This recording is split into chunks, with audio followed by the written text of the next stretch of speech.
And to get a broader view about the outlook for the Prabowo administration's foreign policy, joining us this morning is Muhammad Waffaa Kharisma, who is a researcher at the Center for Strategic and International Studies in Indonesia, or CSIS. Good morning, Mas Waffaa. Thank you for joining us online today.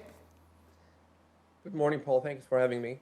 So let's just get started by discussing our first point, which is Indonesia's domestic politics is dominated by the president's coalition. However, this is not the first time this has happened in Asia. So how do you think this will actually affect foreign sentiment about our future? Absolutely. First of all, I think a lot of us have been talking about the size of the coalition, the size of the ministers and vice ministers, which at first can be a concern because, with more people, it would mean more stakeholders. That would mean more bureaucracies and more voices, which at the end of the day, could be a concern as well for not just for the type of decision making that we created domestically, but for our partners. But at the end of the day, if efficiency can be ensured, performance, and of course accountability in times of problems, then all is going to be well. I think one key factor here, one of the challenge for of making such a coalition is about signaling, because the type of people who fills in each positions is also a particular signals, not just to ourselves but also to our partners. Partners will need to know whether Indonesia is dependable, whether we will be quick in action, and whether our policies will change or not change, whether their patience and due diligence will be rewarded in the long time. We've got several policies in the first, last 5 years, such as downstreaming, local content requirements, and also defense relations. I'm sure our partners would like to see, because of these new personnel in each positions, whether that will continue or not. How much will that continue?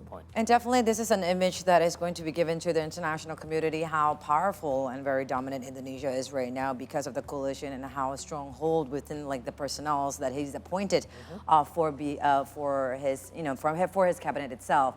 Now, as we know, the retired General President Prabowo Subianto and his foreign ministry both have military background. And how will this definitely shape Indonesia's defense strategy, Mas Waffaa? And will Indonesia take more assertive role in regional security matters, such as right now that is escalating right here in our region, the South China Sea dispute? Absolutely. I think I have high hopes on that one. I think we can learn from his time as defense minister. We can see that he has his ideas about peace and welfare, about how to end a conflict. And I'm sure he would like to get these out in international forums and regional forums, be it in proposing peace plans outside the country or continuing with our own plan and agenda in terms of, for example, defense procurement. But importantly, I think with this type of coalition, how is he going to be willing to hear different voices? Because there's a potential tendency of groupthink as well, because he's been, appointing his close aides. And of course, we've also heard that he would like to be his own foreign minister and his own defense minister, because he's such a strong voice. And I've, of course, from listening to his speeches in the past decade, his worldview can be really about great power politics, about the West and the rest, about the rise of the developing countries, which is absolutely fantastic as a guideline, but the world is so much more. We have, for example, we have to pay attention to principles like international principles, international laws, and of course the voice of the small countries, the small of each sovereign countries.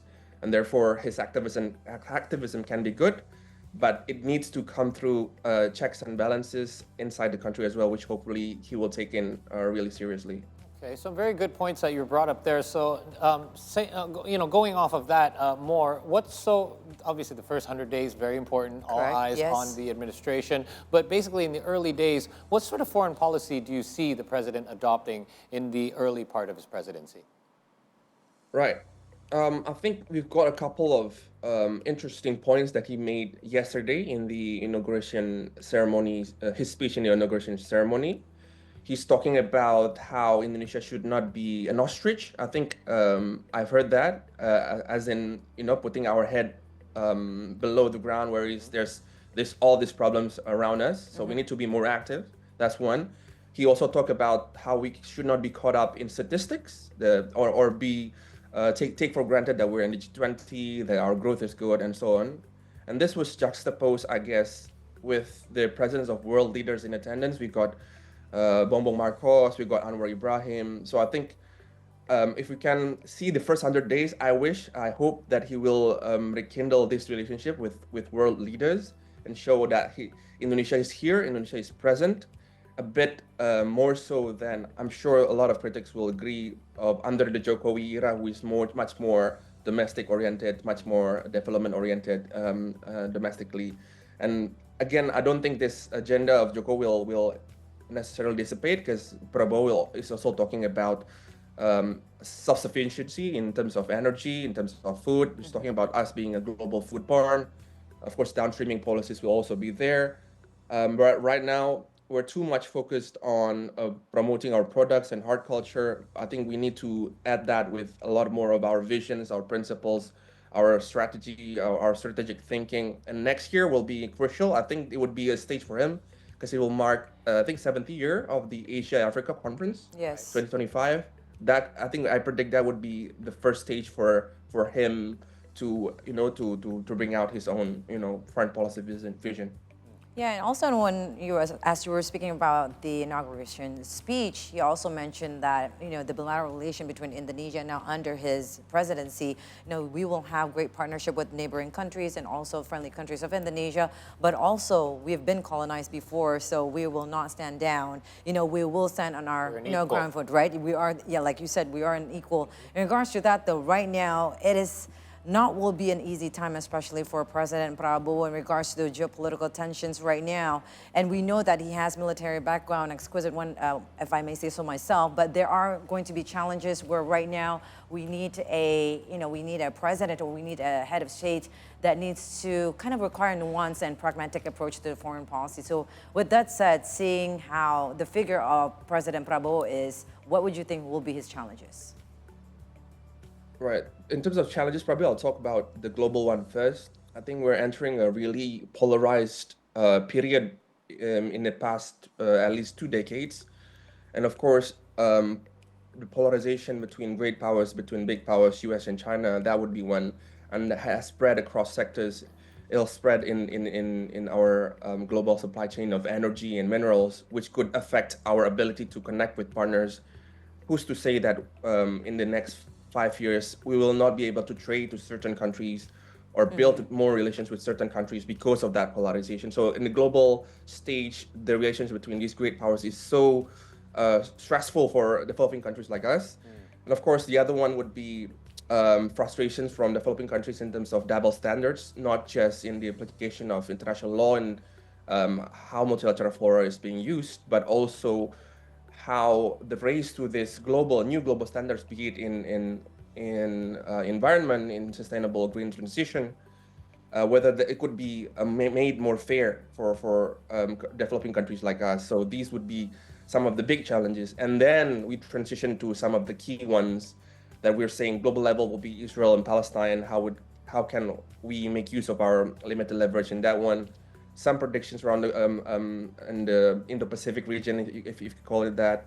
Some of the predictions of conflict in years like 2027 is going to happen in around next 5 years. So the Taiwan Strait contingency, the South China Sea, especially between Philippines and China, Myanmar, developments in Korean Peninsula, which is in the past year has been dramatically declining, is also a concern for Indonesia if we are going to play an active role to secure the stability of the region, and not just be in our backseat witnessing what's going to happen. All right, some of those issues that you brought up and the challenges that the administration will be facing is basically a lot of them faced in the ASEAN region. We know that global international relations competition is heating up. Yes, ASEAN, we are as one, but we are also our individual countries. How do you think Indonesia should act, and where should we be positioning ourselves?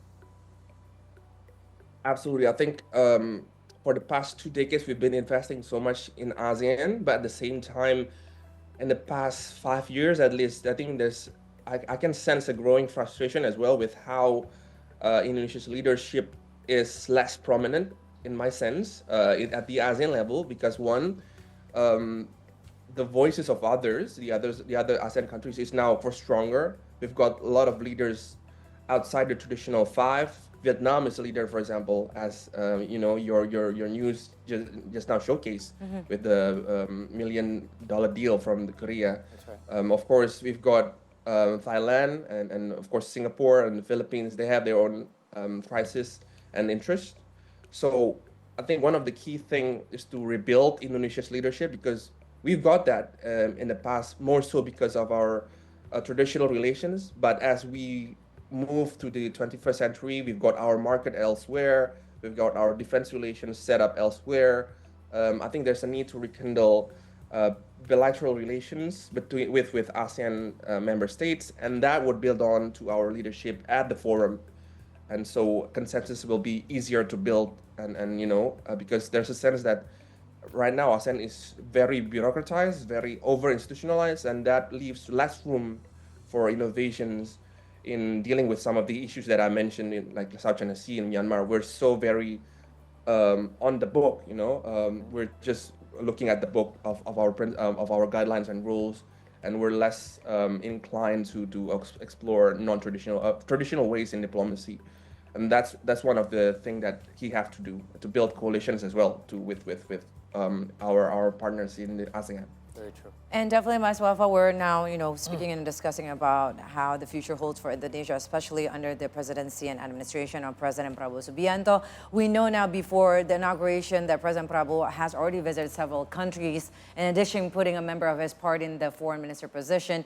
Is this a sign of President Prabowo taking more international issues seriously and more hands-on, as opposed to the last administration where, this kind of international conflicts and issues was, taken under more into the foreign affairs minister? Yeah, I absolutely think that that one of the key things that we will see from his activism. He'll be more bold in saying what his visions are, what he wants from foreign partners. I think we see that yesterday in the inauguration speech, where how he calls out partners, how he calls out at times in English as well, right? And of course, he's really proficient in a lot of language, not just English. I think French and German is also one of those languages, and so we know that he can say what he wants.